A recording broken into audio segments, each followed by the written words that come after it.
Well, there's a game show that came out over 50 years ago. Last year was its 50th anniversary, and it was about celebrity couples where one was asked questions about personal lives and what have you. They had to, well, just had to be revealed by the person that's, shown on screen. Well, something like that. But prepare yourselves, because here it is. Today on the Wide World of Game Shows, it's Tattletales. Big D's Entertainment Rankings and Reviews presents Wide World of Game Shows. Greetings, my fellow YouTubers. Welcome again to the Wide World of Game Shows. I'm Dual, the Big D to you from Big D's Entertainment Rankings and Reviews. So, this week's, well, not this week, but today's episode of Wide World of Game Shows is one game show that had on again and then off again, then back again, what have you, when it first started 50 years ago. Well, now it would be 51 because just this past February was its anniversary. 51st. Well, anyway, celebrity couples are asked questions about one another, and, well, they just gotta know the right things they said. Kind of like a he said, she said bit. Well, I gotta say, that was really something. So now, without further ado, in this episode of Wide World of Game Shows, I am bringing to you the one, the only, Tattletales.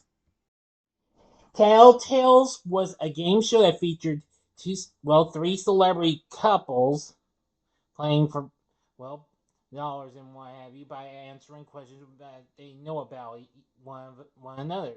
It originally premiered on CBS in February of 1974 and ran until 78, but then returned again in 1982. The show was produced by Goodson-Todman Productions.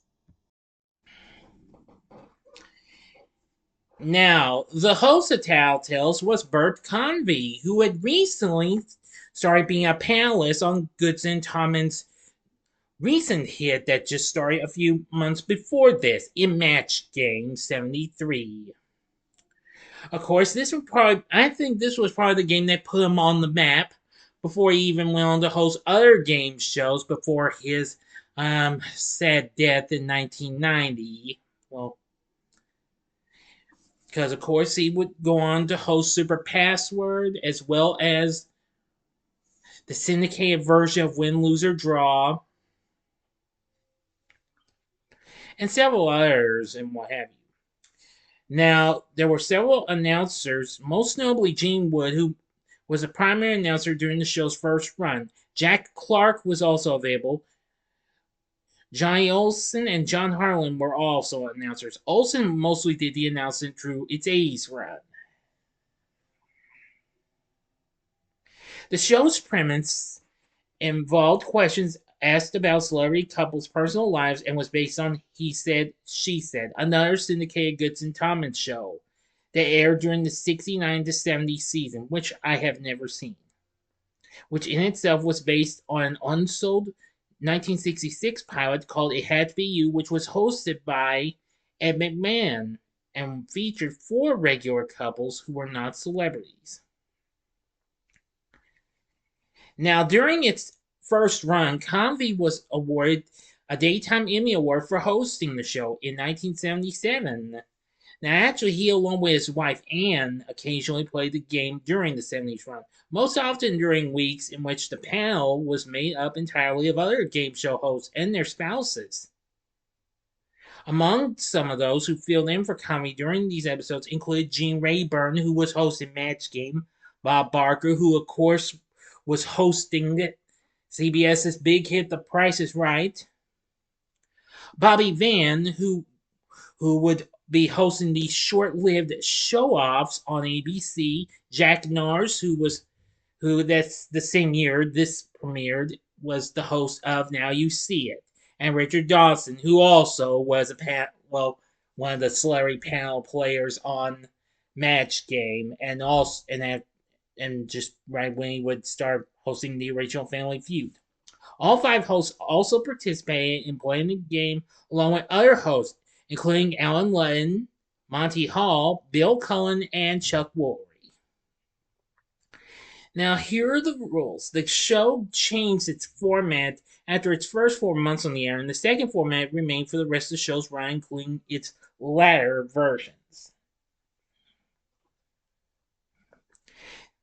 In both formats, the show's set consisted of two parts. Now, production of the series was set up at Hollywood's Television C and IR stages 31, 41, or 43.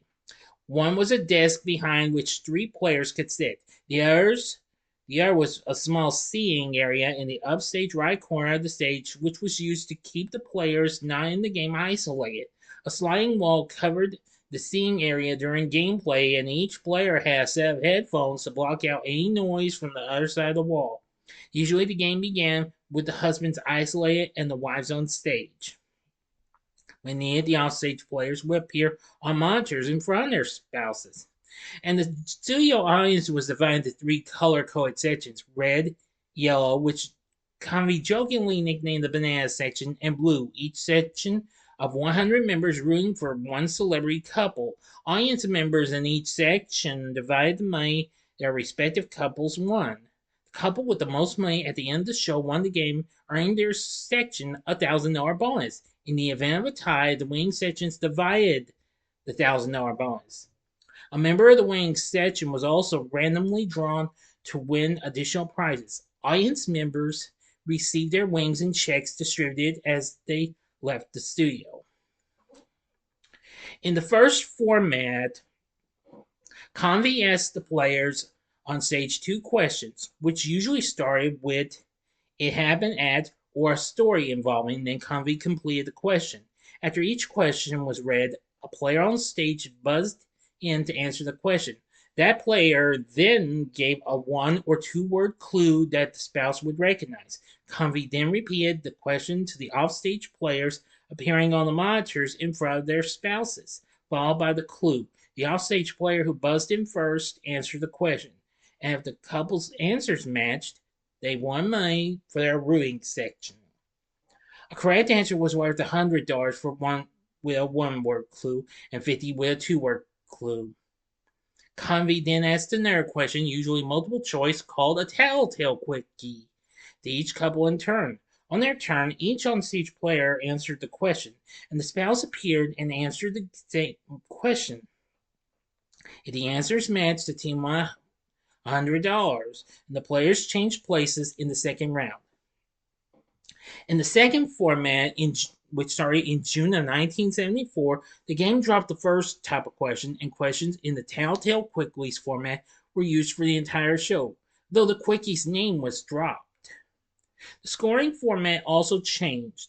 Each question had a pot of $150 split among all couples who matched, $50 if all three matched, $75 if two matched, and $150 if only one couple matched.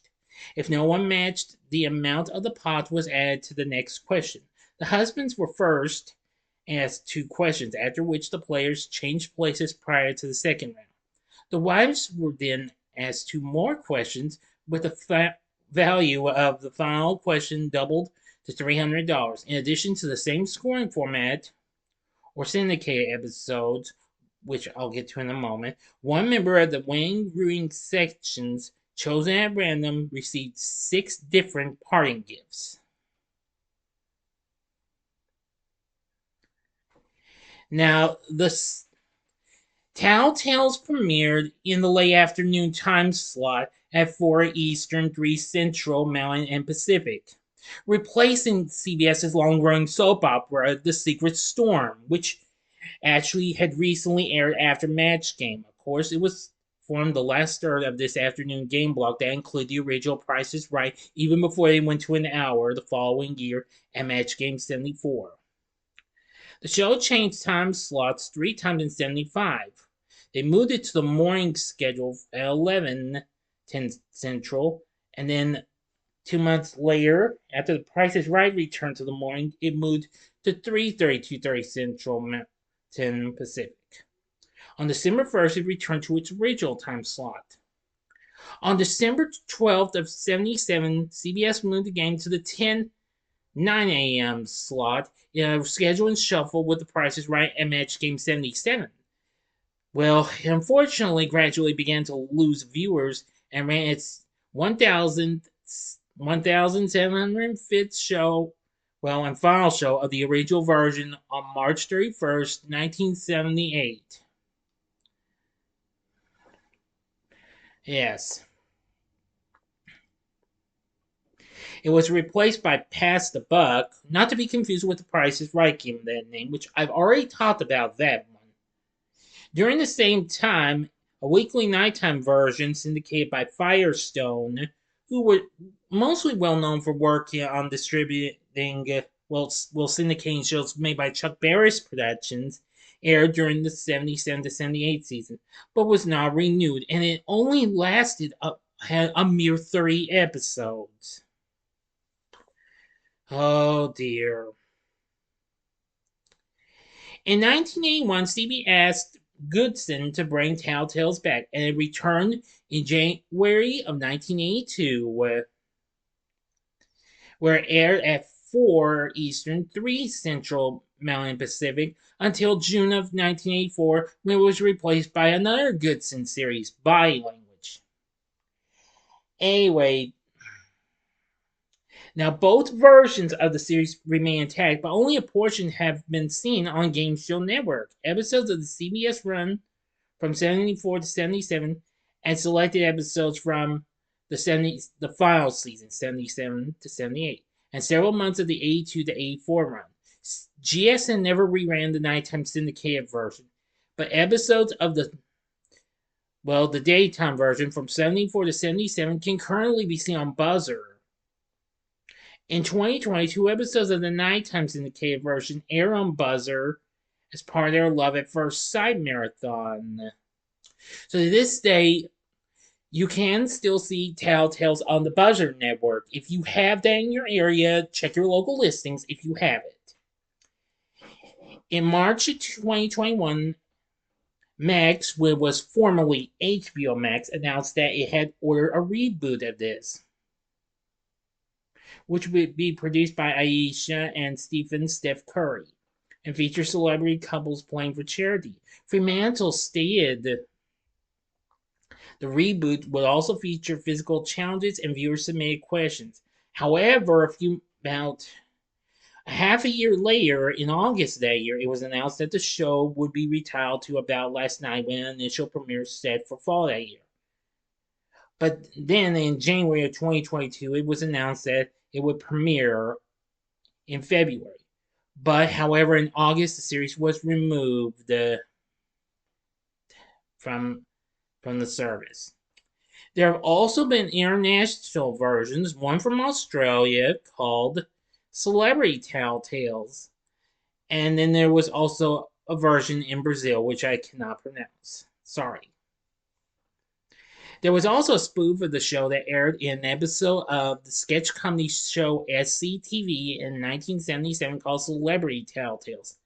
The segment, which was a commercial for the show, featured Prince Philip, played by Joe Flaherty, and Queen Elizabeth, played by Catherine O'Hara, being asked a question by Bert Convy, who was played by Eugene Levy.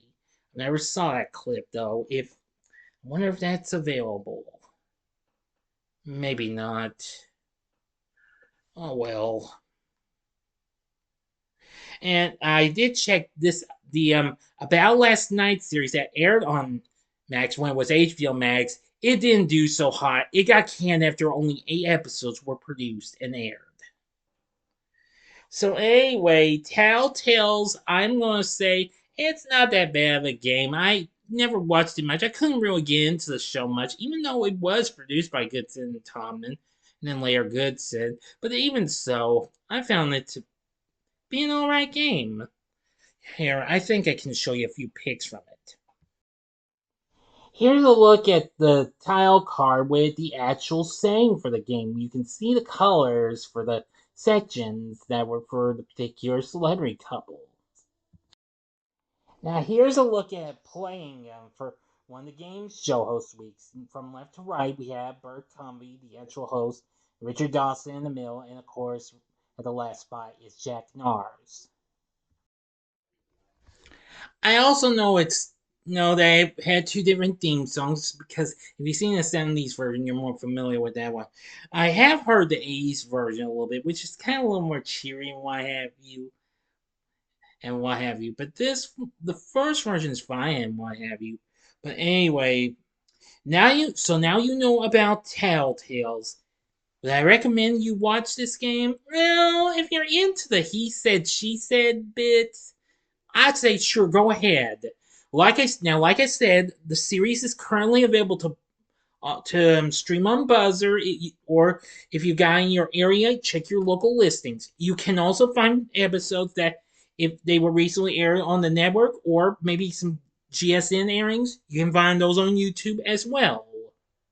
Now, some episodes from a particular season was also recently seen on Prime Video from Buzzer, but I'm afraid they don't have those anymore. I don't think, but if they do, then you can check them out as well. But anyway, that's going to do it for this episode of Wide World of Game Shows, and we will have another episode of Wide World of Game Shows coming up for you in another week or so, 1 week from tomorrow, when I'll be doing the game show known as Hitman, which that was kind of short lived, but I've seen it. I'll probably watch more of it before I get into it. So that's going to do it for Tattletales. So if you like this, consider checking out some of these other game shows that actually did have a few celebrity feels to them. Well, when they appeared on them. In the upper left hand corner is the episode I did on Family Feud, which did have celebrities appear on there. Or go to the upper right hand corner and see my vid on the Password series, which I focus on all series in that franchise, including Super Password, which was hosted by Bert Convy. And the bottom left hand corner is the episode I did on Match Game, where I talked about all versions of that.